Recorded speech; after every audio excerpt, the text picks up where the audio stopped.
When a man of truth speaks, even silence listens. This is not just a sermon. It's a mirror of justice, humility, and sacrifice.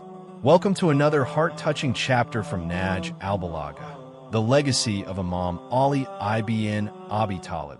Yes.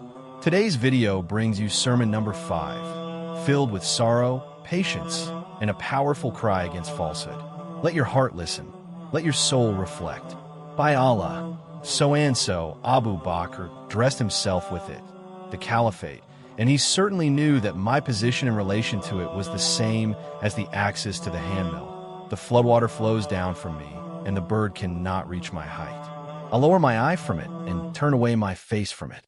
Then I began to think whether I should assault or endure the blinding darkness of tribulations, wherein the grown become weak, the young become old, and the true believer works hard until he meets Allah. I saw that endurance thereon was wiser. So I adopted patience, though there was a thorn in the eye and suffocation in the throat. In this brief but powerful sermon, Imam Ali, as speaks of the events after the death of the Prophet Muhammad, PBUH, where leadership was taken from him despite his divine right. His metaphor of the handmill shows his central role in the functioning of the Ummah, yet he chooses silence over war, unity over chaos.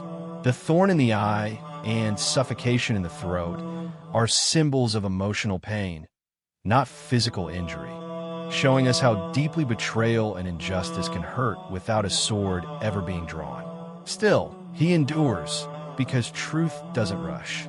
It waits and watches. In these lines, we witness the true character of a leader who had every right to fight, but chose wisdom instead. His silence was louder than swords.